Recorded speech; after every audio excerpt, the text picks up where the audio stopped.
Nuestro texto está en Nehemías capítulo 1. Si quieren pueden irlo buscando.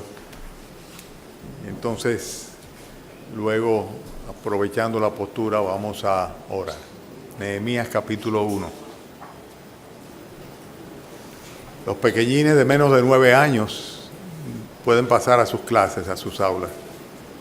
Y los hermanos que están atrás pues pueden pasar adelante. Nehemías capítulo 1.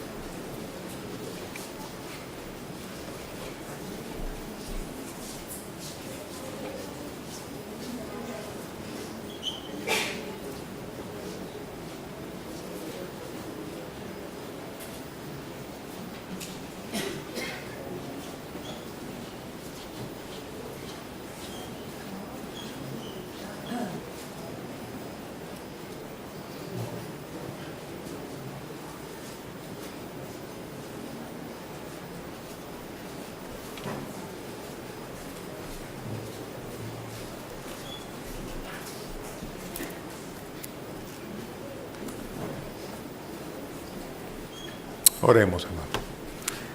Padre Celestial, estamos contentos, Señor, por estar en tu casa esta mañana. No hay otro mejor lugar donde estar, Señor. Y damos gracias, Padre, por habernos permitido cantarte estos himnos, Señor, que simplemente hablan de nuestra relación contigo y de la realidad, Señor, de quien tú eres para nosotros, Señor.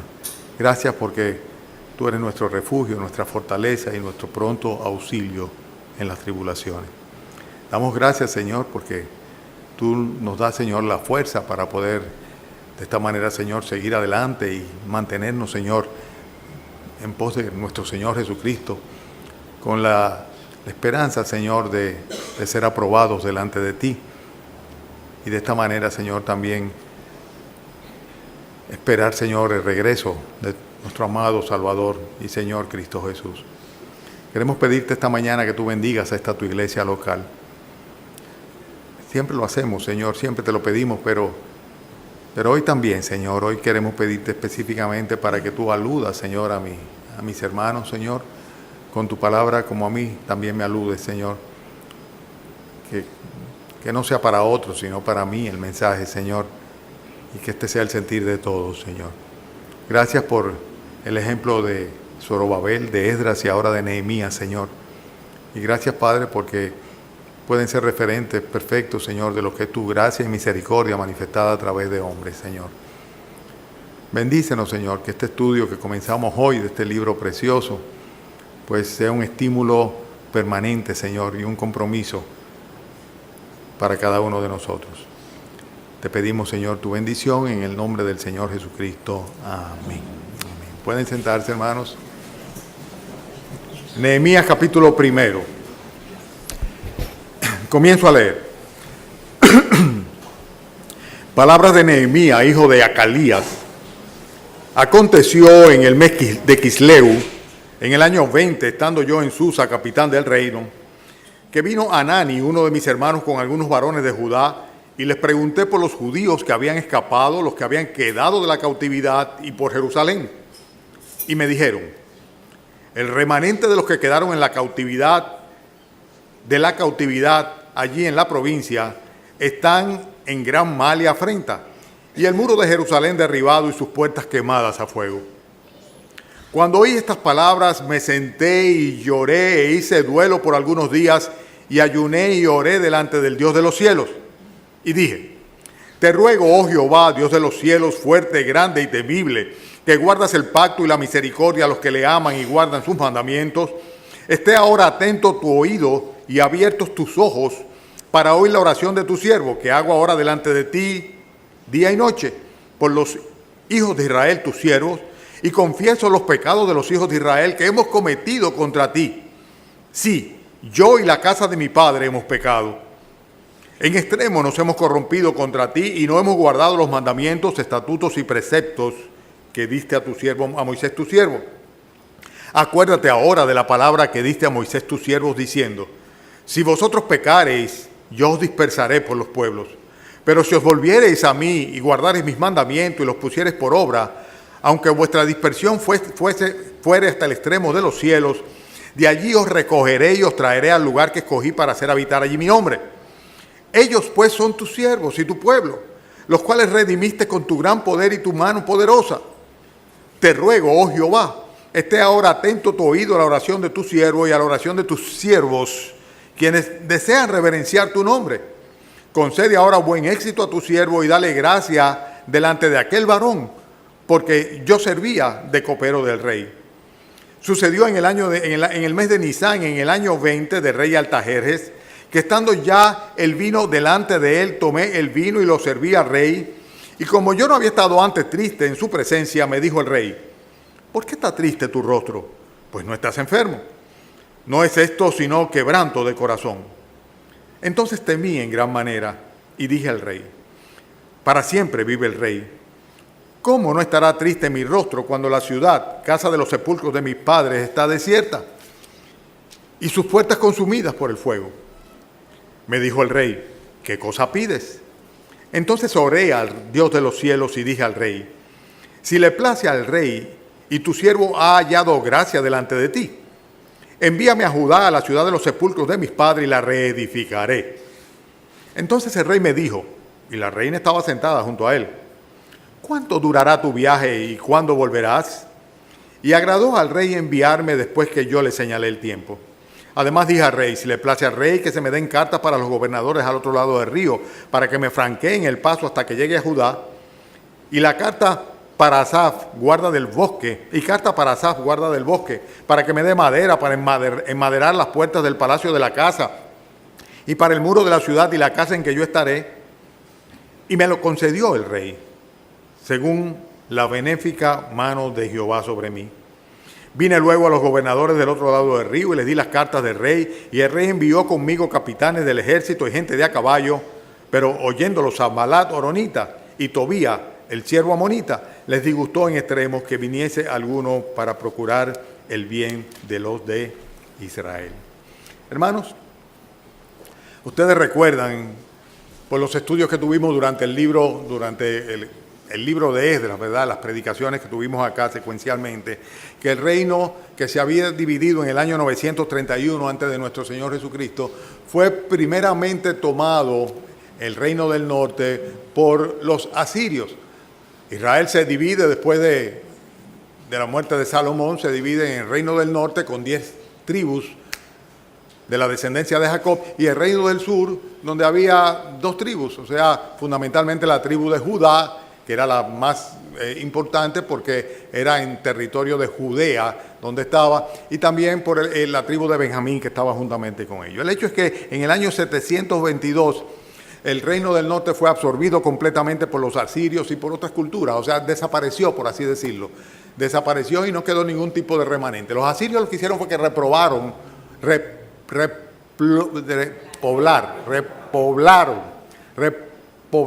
¿verdad? Todas estas tierras que estaban ahí con personas que eran paganas realmente, o sea, con asirios y con babilonios, etcétera, etcétera. Pero con caldeos entre ellos, ¿verdad? Pero el hecho es que el reino del sur permaneció todavía durante 100 y pico de años adicional, porque el Señor lo preservó. De hecho, hoy estábamos viendo una coyuntura muy particular en el cual el rey Ezequías, ¿verdad?, fue preservado de los ataques de los asirios de una manera milagrosa por parte del Señor. Después nosotros vimos también el hecho de que los babilonios terminaron en el año 586 tomando el reino del sur, o sea, tomando lo que era Judea. Y en esa época con Nabucodonosor pues sitian y asaltan la ciudad y se llevan cautivo prácticamente a toda la élite y solamente dejaron una parte muy mínima que escapó al interior y que no fue llevada cautiva a Babilonia. Pero en este tiempo, poco tiempo después, los medos persas pues conquistan a Babilonia en el año 539, y entonces en esa época hubo un decreto mediante el cual los judíos que querían podían regresar de nuevo a su patria. Y en el año 538, antes de nuestro Señor Jesucristo, regresó con Zorobabel un primer grupo a Judá, con el propósito de ver si podían reconstruir el templo de nuevo y comenzar de nuevo la adoración del Señor. Esto se interpreta como una misericordia de Dios, porque cuando el pueblo de Israel aparentemente ya había desaparecido de la faz de la tierra, sin embargo Dios deja ese remanente de la tribu de Judá, la cual comienza a repoblar la parte sur de lo que hoy día se llama como tierra de Palestina, en aquella época la tierra de Canaán. Bien, en el año 515, a pesar de la oposición de los samaritanos, o sea, las personas que ocupaban el reino del norte, o sea, la parte del territorio del norte, a pesar de ello se terminó la reconstrucción del templo. Antes de esto hubo una gran oposición, se frenó durante un periodo de tiempo, pero luego el Señor permitió que concluyeran. Y en el año 458, antes de nuestro Señor Jesucristo, 80 años más tarde es cuando viene un nuevo contingente con Esdras. En esta época, la primera generación que vino prácticamente ya no conocía sobre las Sagradas Escrituras, no habían sido debidamente instruidos. La segunda generación, porque la primera había ya fallecido 80 años después, y consecuentemente Dios, de una manera providencial, pues envía a Esdras para que Esdras, como sacerdote y escriba docto en la palabra de Dios, pues instruya al pueblo que estaba allá y que se había quedado ya con una identidad de judíos, ¿verdad?, pero que realmente no estaban andando en los caminos del Señor, sino que, como habíamos visto antes, lo que hicieron fue que se casaron con personas de los pueblos paganos y prácticamente se habían desviado de nuevo en desobediencia total de la dirección que el Señor le había trazado. Cuando llega Esdras, de hecho, encontró a los judíos en un estado total de degradación moral y espiritual por haberse casado con los pueblos circundantes, ¿verdad? Ya estaban practicando el paganismo y adorando a diferentes dioses, o sea, estaban simplemente excúseme que estoy completamente distraído hoy. Vamos a orar. Padre, ruego, Señor, que me permitas concentrarme en lo que tú me has enseñado para poder comunicárselo a mis hermanos. Perdóname, Señor, y concédeme, Señor, que pueda concentrarme. Te lo pido en el nombre del Señor Jesucristo. Amén. A veces pasa, no es la primera vez que me pasa, me ha pasado muchas veces. A veces puedo retomarlo de nuevo, me fijo en el bosquejo, ¿verdad? Pero otras veces continúo distraído. Bien, estamos en el hecho de que estamos haciendo una especie de recuento histórico, ¿verdad?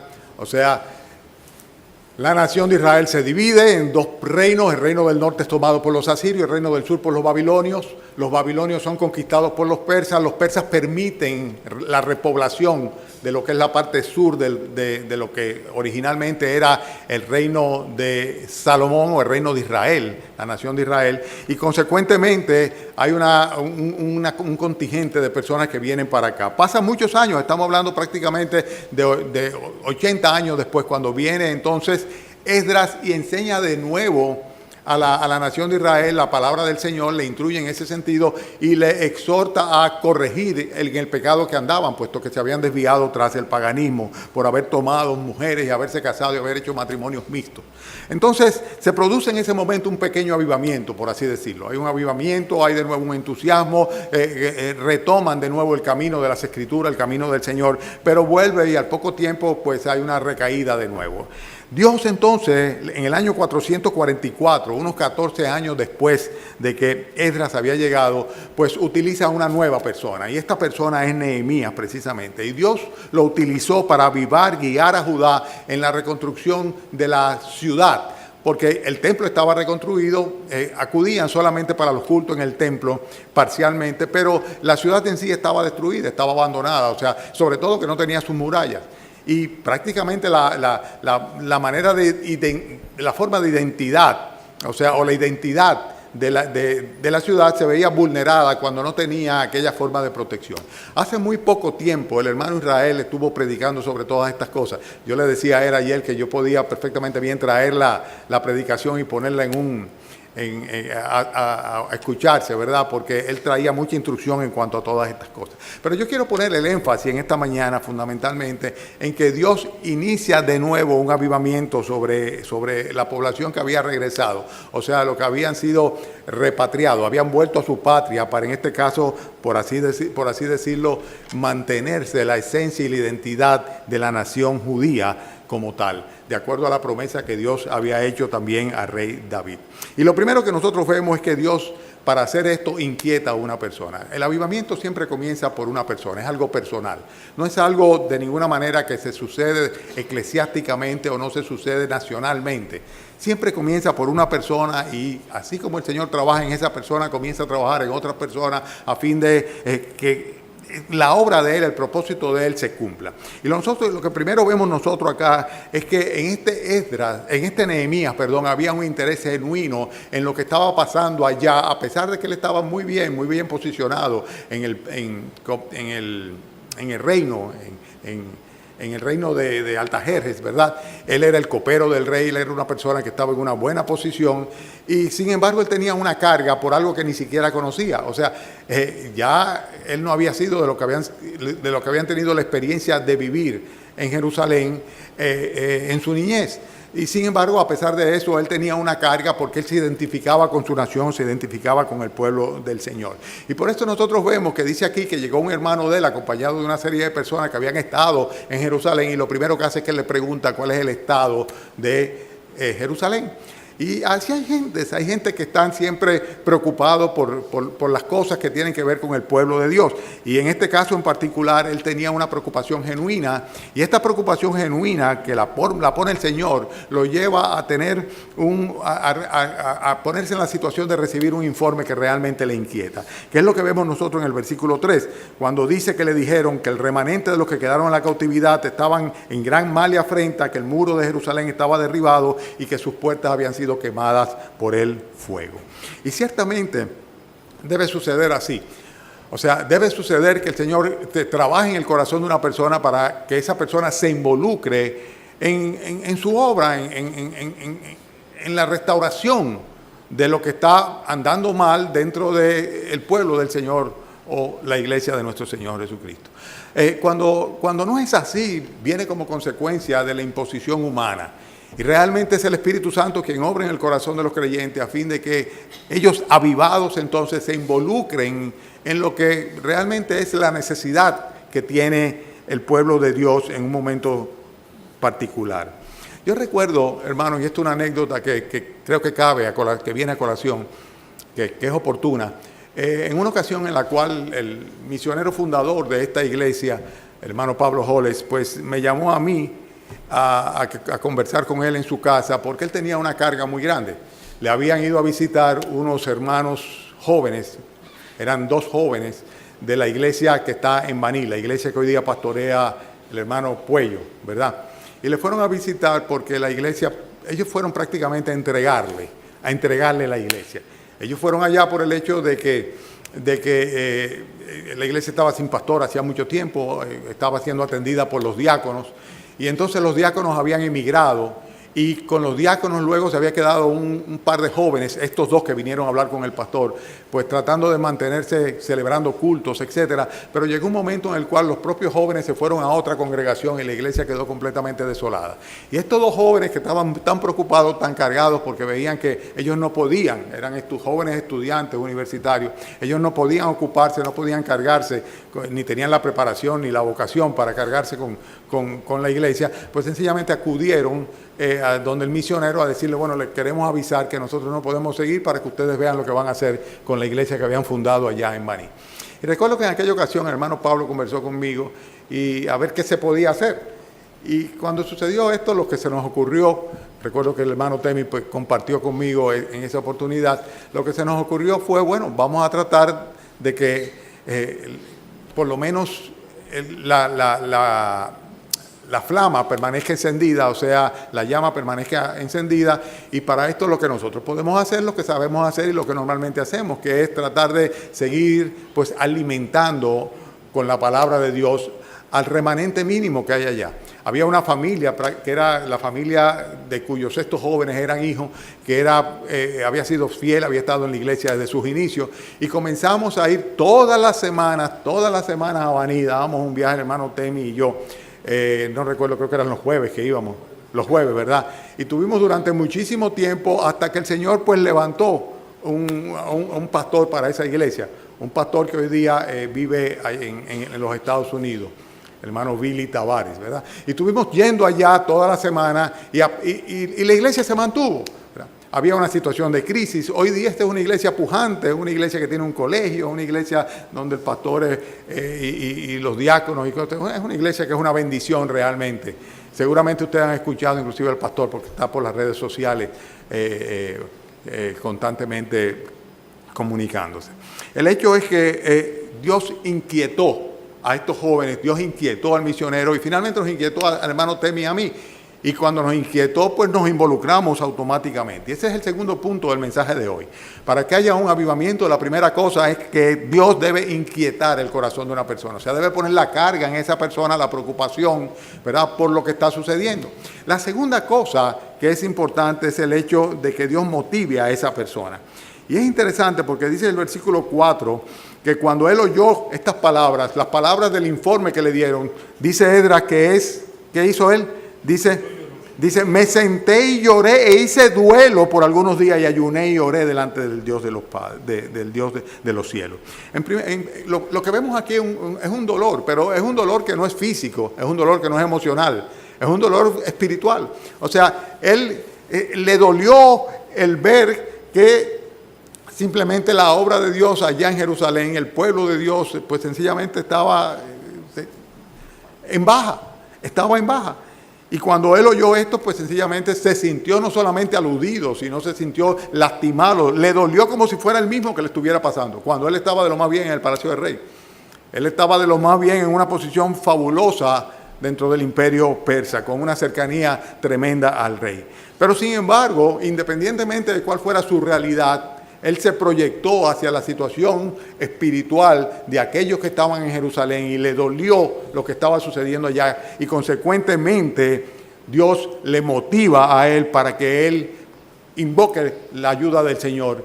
Y hay una sentida oración que aparece acá cuando él dice, yo ayuné y oré delante del Señor. O sea, no simplemente que me dolió y que me lastimó el saber, me identifiqué, sentí empatía por aquello que estaba sucediendo allá, sino que además de esto dice, yo oré al Señor que está en los cielos, al Dios de los cielos. Y fíjense esta oración, tenemos que poner énfasis en la oración que está en los versículos que van desde el 5 hasta el 7, porque es el tipo de oración que nosotros debemos llevar, que siempre debemos presentar delante del Señor, es un patrón perfecto. Fíjense el parecido que hay con el contenido de un Padre Nuestro.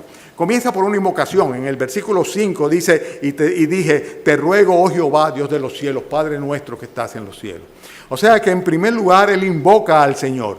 Y luego comienza a exaltar a Dios. Comienza a exaltar a Dios y le dice en el versículo 5, Dios fuerte, grande, temible, que guardas el pacto y la misericordia de los que aman y guardan tus mandamientos. O sea que va esta exaltación acompañado de una súplica adicional en el versículo 6. En el versículo 6 le dice, esté ahora atento tu oído y abiertos tus ojos para oír la oración de tu pueblo. Hablando de invocación, de exaltación, de súplica, y además de esto, hay una oración persistente, como dice el Señor precisamente que debemos orar nosotros a Él. Fíjense que en el versículo 6 dice, esta oración que hago ahora delante de ti, ¿cuándo? Día y noche por los hijos de Israel, tus siervos. O sea que estas son características que deben estar en la oración. Invocación, exaltación, súplica, persistencia, confesión. En el versículo 6 es muy interesante que él dice, confieso los pecados de los hijos de Israel que hemos cometido contra ti. Y en el versículo 6 también dice, sí, yo y la casa de mi padre hemos pecado. ¿Qué quiero enfatizar aquí? La inclusión. No solamente es una oración persistente de día y de noche, una oración en la cual se confiesa el pecado, perdona nuestras deudas, sino que también se incluye Él. Y tú dirías, bueno, ¿por qué lo habrá hecho? Bueno, porque realmente Él se sentía parte de la nación de Israel. El individualismo es algo que acaba con todo, absolutamente. El problema fundamental que tiene esta nación es esa. que nosotros no actuamos como sociedad, sino que actuamos como individuos. Y cuando eso se traduce a la familia es un desastre. Son familias completamente disgregadas, divididas, donde cada quien vive su vida y coinciden tal vez en algún momento dentro de un mismo techo. Y cuando sucede en la iglesia no es menos el daño. Cuando cada quien anda por su lado, cuando cada quien piensa que el problema del otro es el otro, el pecado del otro es del otro, pues este individualismo, esta falta de inclusión, esto de no sentirme identificado con el otro, que es completamente antibíblico, hace sin lugar a duda que la iglesia de nuestro Señor Jesucristo no avance. Esta oración era una oración que además de invocación, exaltación, súplica, persistencia, confesión e inclusión, también tenía algo imprescindible, la contrición. Fíjense el versículo 7, como dice, en extremo nos hemos corrompido contra ti, no hemos guardado los mandamientos, estatutos y preceptos que diste a Moisés tu siervo. No trató de paliar, de suavizar, sino dice, hemos pecado y hemos pecado en extremo. Y la pregunta es la siguiente, ¿te sucede a ti ciertamente que tú te dueles, oras y te involucras por los problemas de la iglesia de la cual tú eres parte?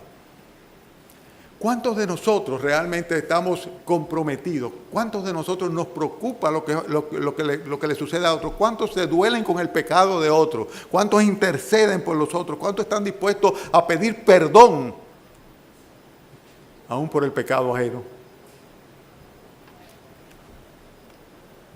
Dios primeramente inquietó a Nehemías. Lo inquietó simplemente por un informe que recibió.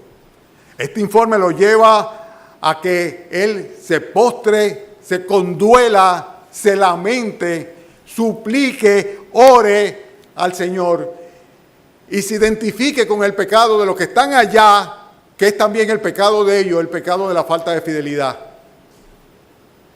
Y en consecuencia, él implora al Señor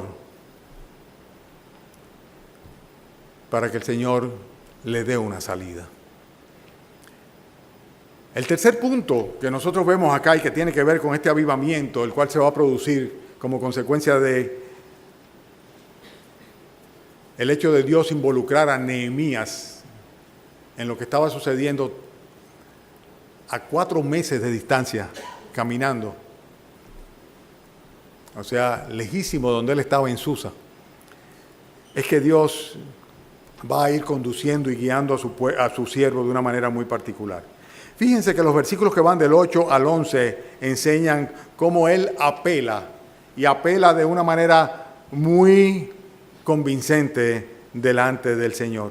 Lo primero que hace en el versículo 8, y debemos tenerlo presente cuando nosotros querramos pedir algo al Señor, es apelar a las promesas del Señor. Le dice en el versículo 8, acuérdate ahora de la palabra que diste a Moisés tu siervo.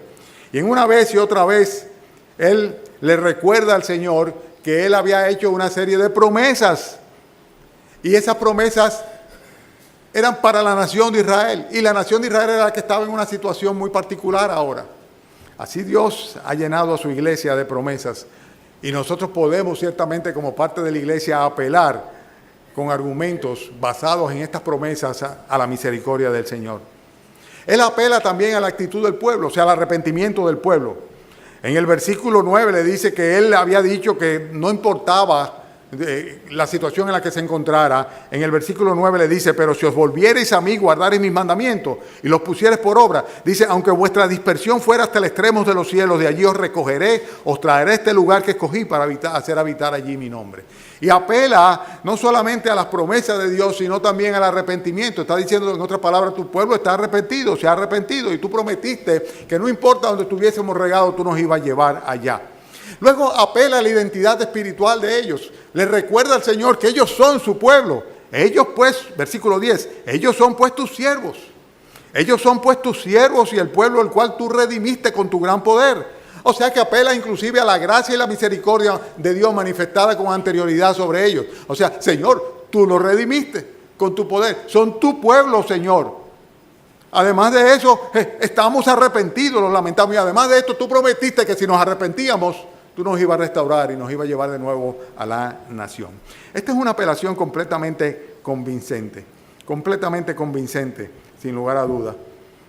Por eso vemos nosotros que Dios tiene a bien guiarlo inclusive a una oración muy particular y muy específica, que es el hecho de que él estaba clamándole a Dios para que le diera gracia delante del rey. Y es lo que vemos nosotros al final del versículo 11, cuando dice: te ruego, Jehová, que ahora esté atento tu oído a la oración de tu siervo, a la oración de tus siervos, quienes desean reverenciar tu nombre. Concede ahora buen éxito a tu siervo y dale gracia delante de aquel varón, porque yo servía de copero del rey. Hermanos, hemos visto tres cosas que se sucedieron a fin de que se pudiese producir un avivamiento. En primer lugar, cómo Dios avivó, inquietó en términos espirituales a Nehemías. Él estaba muy ajeno de eso, muy lejos de ese lugar, pero sin embargo recibió una noticia y después de esa noticia no pudo dejar de sentirse involucrado. En segundo lugar, Dios lo motiva y le hace que se conduela de la situación de su pueblo. Y en tercer lugar, vemos cómo él es guiado por el Señor a tener una oración perfecta en la cual él se incluye como penitente a fin de conseguir el valor de Dios. Y Dios va guiando a su pueblo, lo va guiando en el tiempo del Señor. Él estaba pidiéndole a Dios que le diera la oportunidad de involucrarse de una manera personal en lo que estaba sucediendo allá distantemente en Jerusalén. Muchas veces nosotros queremos hacer cosas, pero no se trata exactamente de hacer cosas. Me estoy refiriendo a nosotros como iglesia, ¿no? No se trata exactamente de hacer cosas. Uno de los peligros que se puede caer muchas veces es pensar que se trata de hacer actividades o tener actividades. Y si hacemos tal actividad y hacemos tal actividad, porque en otra iglesia la hacen, vamos a hacerla nosotros también. No se trata de hacer cosas. La misión de la iglesia es muy clara, es muy definida. La misión de la iglesia es alabar, adorar al Señor, rendirle culto e instruir en la palabra del Señor, predicando el evangelio a los inconversos y discipulando a los creyentes. Esa es la misión de la iglesia. Todo lo que va más allá de esto es periférico completamente. Pero muchas veces sucede algo peor, y es que algunos tienden a no solamente a querer hacer cosas, sino a tomarse la libertad de hacer cosas de una manera individual. O sea, se adelantan y sin tener la aprobación de vida, pues comienzan a hacer cosas a las cuales el Señor todavía no les ha mandado. Nehemías no iba a caer en ese error, de ninguna manera. Nehemías comienza a orar, el Señor pone esa carga en su corazón y comienza a orar, comienza a clamar al Señor, a esperar que el Señor le abra las puertas. Y para abrirle las puertas necesariamente él tenía que tener la aprobación de su jefe. ¿Cuál era su jefe? El rey, el omnipotente rey de Persia, el imperio más extenso que haya habido. Dios tiene su tiempo. Dios tiene su tiempo. Van a pasar 4 meses para que él vea la respuesta del Señor a esa petición que le estaba dando. 4 meses completos. En el capítulo 10 nosotros vemos que dice: sucedió en el mes de Nisán, en el año 20 del rey Artajerjes. Desde el mes de Quisleo hasta el mes de Nisán, precisamente son 4 meses completitos que estaba ahí. Y entonces Dios mueve de una manera providencial las circunstancias a fin de que se suceda lo que Él ha determinado en el tiempo que Él quiere, con el propósito que Él tiene, si es que le place responder a la petición de Nehemías. Y así sucede. Fíjense que en este caso nosotros vemos que 4 meses después Dios le responde la oración cuando dice: sucedió en el mes de Nisán, ¿verdad? Y le coloca en una posición muy privilegiada. Aquí está hablando él de cómo él estaba en la coyuntura en la cual el vino estaba presente, él tenía que servirle el vino al rey. El copero del rey, como nosotros lo sabemos por Daniel también, ¿verdad? Era una persona que tenía la confianza absoluta del rey. Ya Israel nos enseñaba sobre eso. ¿Por qué? Porque le echaban algo al vino y podían pues envenenar al rey, ¿no? Normalmente era una persona que también se usaba la práctica de que probaba el vino, no solamente para que no tuviera nada incorrecto, sino para que tuviera la calidad digna del rey de que se trataba. Y era una persona cercana al rey, una persona que oía al rey, que estaba al lado del rey, que podía eventualmente, si el rey le pedía alguna opinión o le hacía algún comentario, podía participar. Pero sin lugar a dudas, era una persona que no tenía de ninguna manera la libertad de poder abordar al rey y hacer una demanda sobre él. Era simplemente un siervo, un sirviente. Era un sirviente de confianza, pero era un sirviente. Entonces nosotros vemos cómo Dios permite que se suceda algo que evidentemente no fue un show que él estaba haciendo, sino que era algo que estaba realmente en su corazón, porque lo vimos antes. Cómo él se sentó y lloró, y hizo duelo y clamó. Y esa tristeza después de 4 meses todavía estaba presente en Nehemías. ¿Triste por qué? Por lo que estaba sucediendo con el pueblo de Dios. Y por esa tristeza entonces su rostro no pudo disimular cuando estaba delante del rey. Y el rey se dio cuenta de que él estaba triste.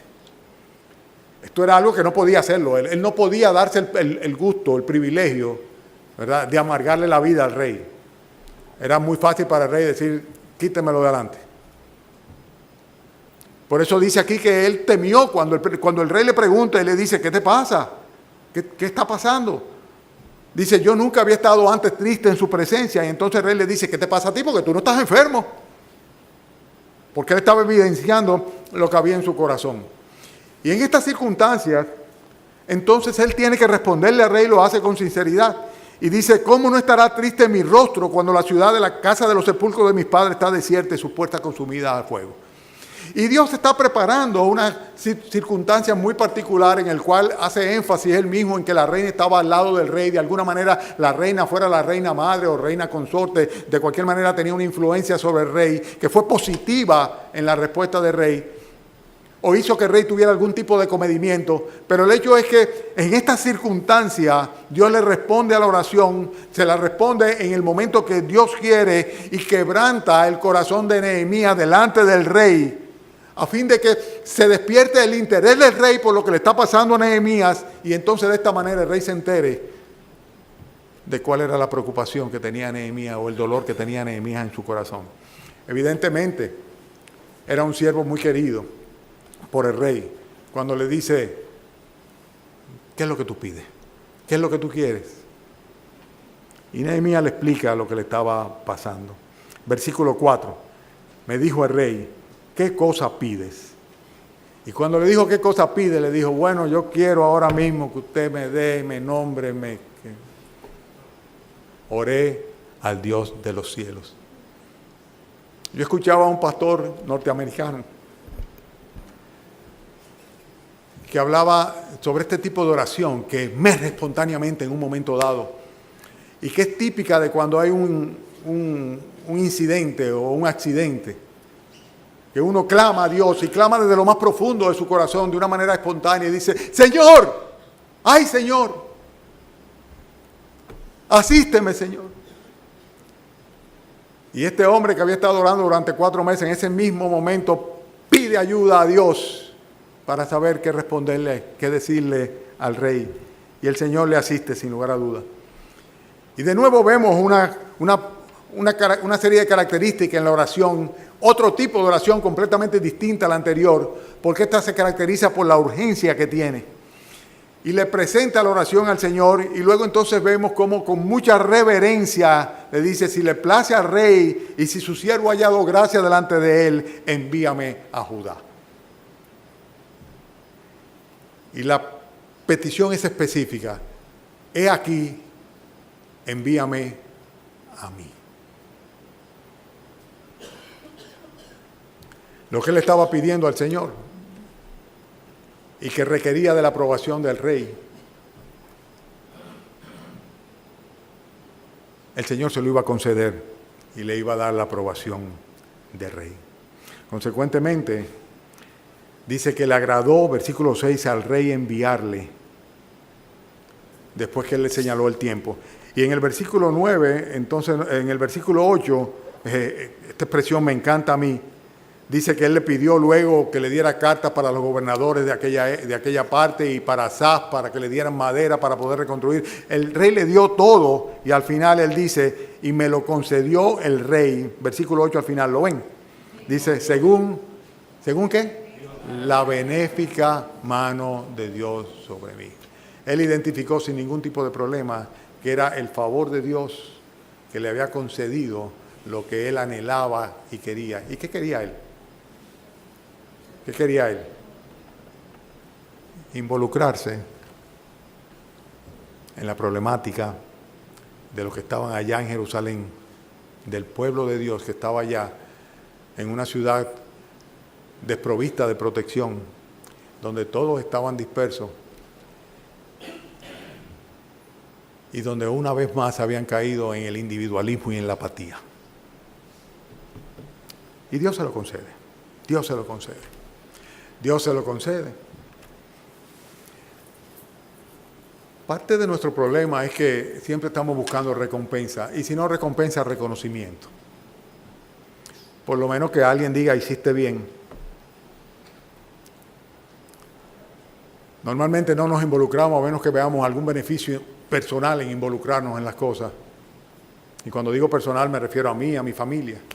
Y por eso cuando pienso que hay mejores beneficios, mejores dividendos en otro lugar, pues sencillamente emigro hacia otro lugar, donde haya mejores beneficios, mejores dividendos. Hago mi inversión en otro lugar. Pero además de esto siempre quiero beneficios y dividendos. Sin embargo, en la obra del Señor, el beneficio y el dividendo es para Él. Y las recompensas se reciben en el reino de los cielos, no aquí en la tierra. Nehemías va a ser utilizado por el Señor, sin lugar a dudas. Y lo que vamos a ver nosotros es que 93 años después del primer contingente que regresa, que con Zorobabel, de nuevo se produce un gran avivamiento que va a ayudar a restablecer la nación de Israel como tal. Dios va a estar cumpliendo sus promesas de reunirlos por donde quiera que los hubiera dispersado y volver a establecerlo en la tierra de Canaán. Y lo que Dios va a hacer a través de Nehemías en un periodo muy corto de tiempo va a ser precisamente de lo que se va a tratar, de lo que va a relatar este libro de Nehemías, de cómo Dios utiliza el liderazgo de Nehemías, el compromiso de Nehemías, el corazón de Nehemías, el sacrificio de Nehemías, dejándolo todo allá en la cabecera, en el palacio, en la cabecera del reino, para venir entonces a esta ciudad abandonada, con personas completamente desinteresadas, pero donde Dios había establecido su reino. Hermanos, hermana Felicia tiende a pedir los miércoles, y lo sabemos los que venimos los miércoles, para que el Señor avive su iglesia.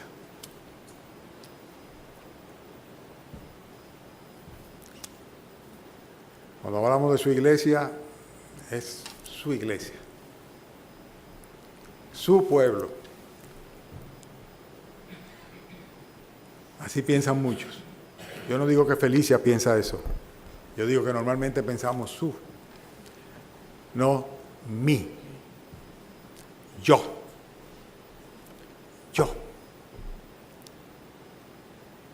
Yo ruego al Señor para que levante muchos Nehemías en esta iglesia. Nehemías hembras y Nehemías varones, ¿verdad?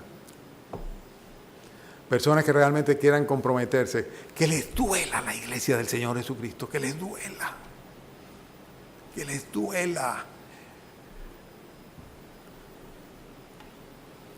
Que Él les inquiete, no los deje tranquilos, no los deje vivir su vida en paz, sino que por el contrario les comprometa, les duela, les guíe y les dé comisión, les comisione, para que cada quien ocupe su lugar en el cuerpo de nuestro Señor Jesucristo. Y entonces nosotros sí vamos a ver cómo la llama que se enciende en el corazón de una persona se va traspasando y va siendo un gran fuego, avivándose en los corazones de los hermanos. Esa es mi petición al Señor. Vamos a orar. Padre, gracias, Señor. Perdóname, Padre, por la mente distraída, Señor. Y la insuficiencia, Señor, en comunicar con mi intelecto, Señor, lo que tú quieres, Señor. Confío, Padre, que sea mediante tu Santo Espíritu que tú hayas comunicado, Señor, a mis oyentes, a los hermanos, Señor, lo que tú quieres. Te pido, Padre, que avives, Señor, el fuego del amor tuyo que está en nosotros, Señor. Mira, Padre, que muchos ya han declinado, Señor. Si bien por la fe reina Cristo en sus corazones, sin embargo, han dejado su primer amor. Oh, Padre, yo no he podido hacer nada, Señor. Tal vez, Señor, tú debes levantar un nuevo Nehemías, Señor,